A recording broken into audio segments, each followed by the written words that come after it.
Chapter 2. Women are like cars. Yep, it's true, ladies.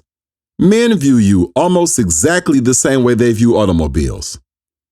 Already, I know you are saying to yourself, the audacity of this guy. How dare he compare women to inanimate objects? Well, ladies, I'm sorry to inform you that this is exactly the way you are viewed. And as you continue with this chapter, you will begin to understand what I mean.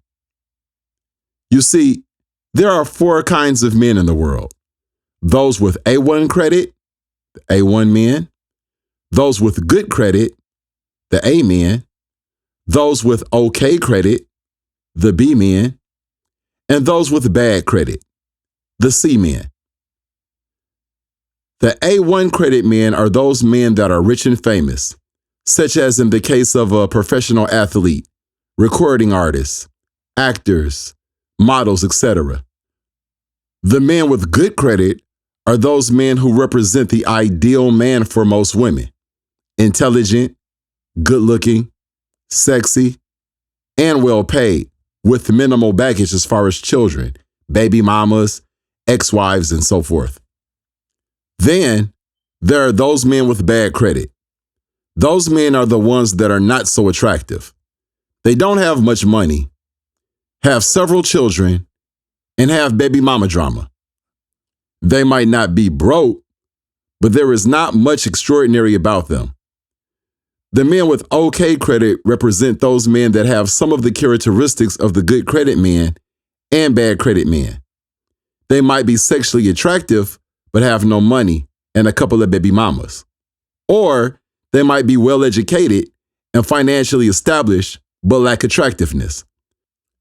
For the remainder of this book, the terms A1 men, A men, B men, and C men will be used when referring to these categories of men. When it comes to women, there are about 5 different categories. There are the sports cars, the luxury cars, the economy cars, the station wagons, and the hoopties. The sports cars are the women that represent the traditional idea of sexy. They are young, vibrant, pretty, with small waists, nice chests, fat asses, and well, you get the picture. The luxury cars are the women that are nice looking, well educated, successful, and sophisticated. Economy cars are those women that are okay looking, but really don't have anything extraordinary about them. Yet, they are decent women. Station wagons are those women that are usually only attractive to the men they are involved with. They could be described as the soccer moms. They are usually middle-aged, a little overweight, and kind of plain Jane. Then there are the hoopties. Hoopties are those women that are pretty much a hot mess. They are not attractive, they are out of shape, and their body is all beat up with scars, cellulite, stretch marks, etc. There are, in fact, 2 types of hoopties: the regular hoopty and the old school Chevy. The old school Chevy is a car that would look like shit compared to other cars. Yet the fact that most times in the hood they are accompanied by a set of 22-inch rims and large speakers in the trunk allows the men that possess them to still hold their heads up and retain some dignity when they drive them. These are kind of novelty cars. Often, it's the assets that have been added to the car that make it attractive and stand out, not the car itself. The problem is, these cars are only good in the hood. These cars would not be driven anywhere classy. They wouldn't be driven to the theater or to a 5-star restaurant because they would be out of place. However, cruising through the neighborhood, local bar, club, or hangout park is ideal because other men will admire the parts of the vehicle that are enhanced. In case I lost you, old school Chevys represent those women that are not that attractive and possess all or most of the characteristics that hoopties possess. Yet, they may have one attribute that makes them stand out. For instance, they may have a really large butt, extremely large breasts, or both. The men who approach them are usually doing so specifically because of those particular body parts. And that's it. In my personal experience, I found that these types of women usually are aware that they have a physical attribute that attracts men to them, and therefore, they tend to intentionally showcase this feature with fitted jeans or fitted low-cut blouses. These women are often treated as novelties, and once the excitement of their freakishly large butt or breast wears off, they are usually left hanging, unless they are with a man who does not possess the credit to get a newer model. A hoopty with rims at least gives the man the ability to show off the rims, and something somewhat attractive to look at. There is another element to the classification of women in regards to this analogy. You see, there is a differential between new and used. New cars, i.e. women, are those women that are virgins or are not far from it. They may have been test driven a few times by one or two potential buyers, but nothing serious. They have no children, never been married, and have never had any long-term relationships. Used cars are those women that have had previous sexual and emotional relationships. Hoopties are the only cars that cannot be acquired new. When shopping for cars, i.e. choosing a woman, the A1 men and A men have a ridiculous amount of options.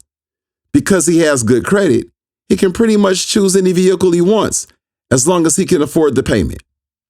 He can do this because for the most part, every woman desires this type of man. That being the case, he will almost always purchase either a sports car or a luxury car. These men are accomplished, and therefore, they want a woman that they can take out and show off. A woman that represents their success, and a woman that's exciting emotionally and sexually. They are kind of like a trophy. The B man doesn't have the option of picking whatever car, woman, he wants, but he has a few options. If he were to try to purchase a sports or luxury car, he would not qualify for a new one. Therefore, he would have to buy used, which would result in a higher interest rate and payment amount. This means he would have to overextend himself to keep such a woman satisfied, and he might end up getting used or taken advantage of. Often, these men end up purchasing economy cars or station wagons. They are not as extravagant, but they get the job done. They are low maintenance, inexpensive, and fuel efficient, meaning that a little time, effort, and money goes a long way with these women. They are appreciative. Then lastly, there are the C men. These poor guys pretty much got to take whatever they can get. They can forget about a sports or luxury car. Some might get lucky and grab an economy car or a station wagon. But for the most part, these guys end up with hoopties, unless they are willing to overextend themselves and pay an astronomical amount to maintain a sports or luxury car. This often happens with okay and bad credit men. Unfortunately, they rarely have sufficient funds to maintain the payment or upkeep, and often the cars get repossessed, i.e., they don't have enough money to meet the needs of high-maintenance women, and the woman leaves them. You see, all men would choose sports or luxury cars if they could afford it, but most men can't. So therefore, they purchase what they can get.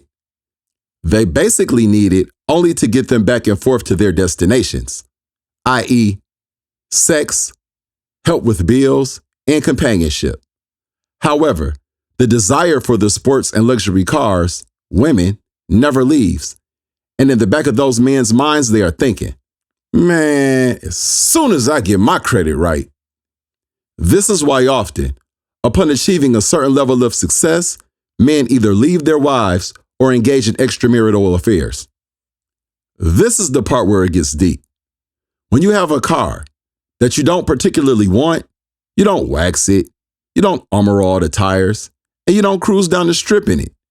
You don't care as long as it gets you where you need to go, from point A to point B. In other words, men in relationships with women that they don't particularly want take no extra initiative. They don't wine and dine them, and they don't surprise them or do anything special for them. You ask why? They don't care. They simply want their needs met, and that's it. As far as they are concerned, that's all they're good for. When it comes to the A1 and A men, they tend to be a little pickier than the other men because they can afford to be. They require the highest level of quality for their money. When purchasing a car, there are several key factors that are to be taken into consideration. First of all, is the look and body of the car.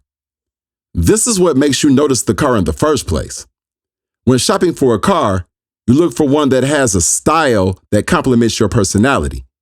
Naturally, if you have good credit and you're in the market for a car, you are not interested in those cars with dented fenders and bad paint jobs. Color matters to some men, but not to most. As long as it looks good. A Benz is still a Benz, no matter what color it is. Second is the history and mileage of the car. Depending on the age of the car, the mileage of the car tells how much wear and tear the car has endured. There are two types of mileage, good mileage and bad mileage. Women with good mileage are those women that were involved in long-term sexual relationships and marriages. These are like highway miles. Those women with bad mileage are those women that have had a lot of sex with multiple sex partners and multiple short-term relationships. These are like city miles. As a customer, you would be concerned about how many owners the car has had and also about any damage or previous accidents the car has been involved in, due to the fact that these could become problems for you later if you were to purchase the car. Yes, it is true that the main concern should be whether the car currently operates correctly or not.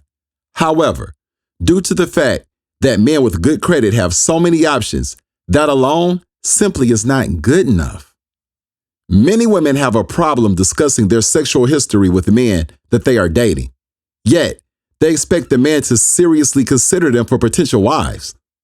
Often, I've heard women say that their life prior to their current relationship is not the business of their current partner, which is absolutely false. Ladies, this would be the same as you going to purchase a car with a broken speedometer and having the seller tell you that the history and mileage of the car is none of your business. All you need to know is that the car runs well. You would then think twice about purchasing that car because you would assume that the seller was hiding something that they felt you as the purchaser would be turned off by. Therefore, you will want to get a Carfax statement. If you truly desire to be in a serious relationship with the man, then he has a right to know everything about you. If you conceal information, then you're lying, and that's what your relationship will be based on. Many women will argue that previous sexual history should not be a factor in deciding whether or not a man will choose a woman for a wife. I say to those women, what if you were to get married to a man, and 2 years later you find out that prior to your relationship with him, he practiced homosexuality and took it up the ass? Even if he was completely healthy, and you knew for a fact he no longer engaged in that type of activity, would you still feel the same about your union with him? Most of you would say no. You would not view him or your relationship the same. You would probably argue that you should have been made aware of those practices and allowed to make your own decision to marry him based on the complete essence of his being. Frankly, the fact that he took it up the ass would make most of you lose a certain level of respect for him. I then ask you, why? After all, it did happen in the past, prior to your relationship, right? According to most women, that means it shouldn't matter, right? Oh, now you're saying, well, that's different. No, it's not. The principle is absolutely the same. What happened in the past does matter, but how much it matters greatly depends on the standards of the individuals involved. Food for thought. Once men get past the look, the history, and performance of the car, there leaves the need. Men with good credit want to eventually purchase a car, get married, but they're in no rush to. This is because they have too many options. They would much rather lease. This way, they are able to experience all of the make and models in a variety of different colors for a short period of time.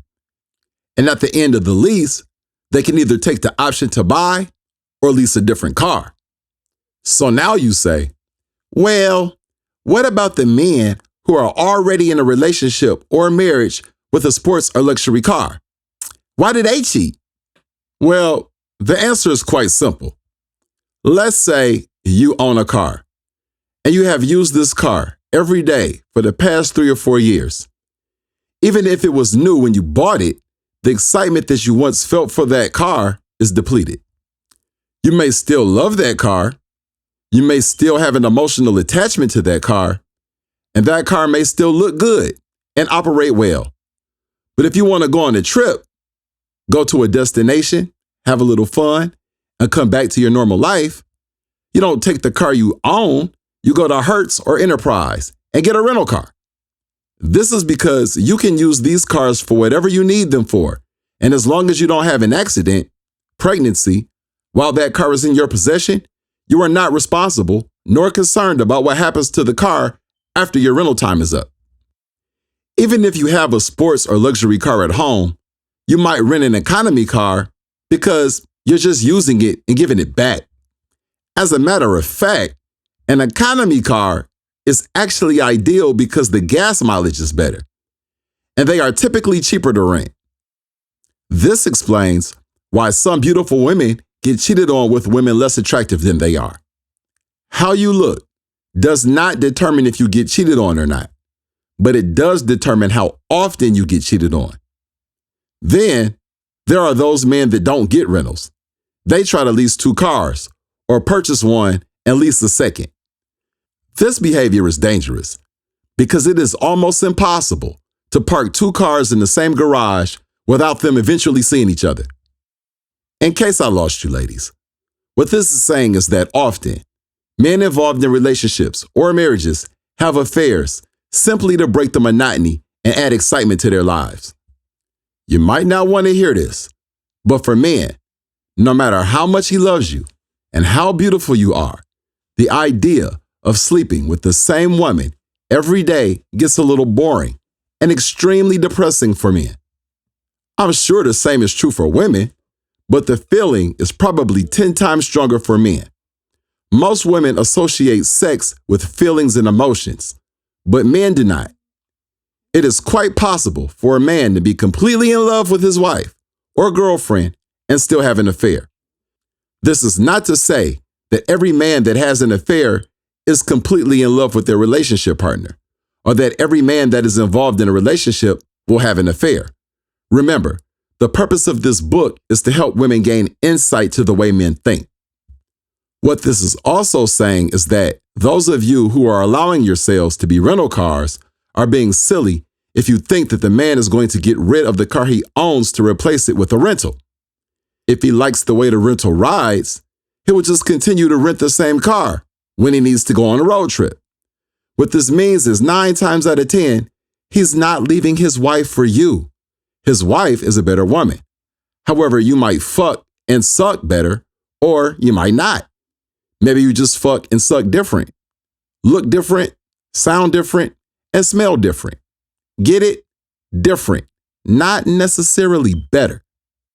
Many times, women get consumed in the misconception that if a man is cheating on them, that the other woman has something that they don't have. And that's true. She has a different face, a different body, and a different voice. 99.9% of the time, when men have affairs, it's just sex. No emotion, no love. Therefore, even though women definitely have the right to be angry when this occurs, in most cases, they should not take it as a personal insult to their womanhood, sexuality, or physical appearance. There might be absolutely nothing wrong with you. Maybe he just wanted to sleep with somebody else other than you. Sometimes it may appear to the wife or girlfriend of the man that is being unfaithful as though he does have feelings for the other woman, due to the fact that he may be doing things like buying her flowers, sending her cards, taking her out to dinner, or giving her money. I promise you that most of the time, these things are being done for the purpose of what I like to call the premium pitch. The premium pitch refers to those things men do in order to bait women into sleeping with them. As I stated before, often women associate sex with emotion, and men that represent security, protection, and the ability to provide are often the most sexually attractive to women. Men are well aware of this, so often we seduce women into our beds by giving them the false perception that we care, when really all those things that you think we are doing out of compassion is really just the worm on a hook to get the fish to bite. No pun intended. Also, remember that men are very visual creatures, especially when it comes to sex. With that being said, yes, beautiful and freaky women are what most men would rather have sex with.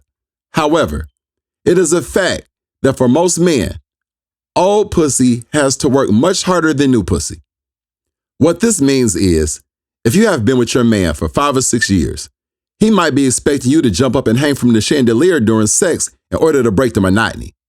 Because by this point, having sex with you is probably not as exciting as it was 3 or 4 years ago. Yet, he could have sex with another woman who does not do half of the creative things that you do in bed.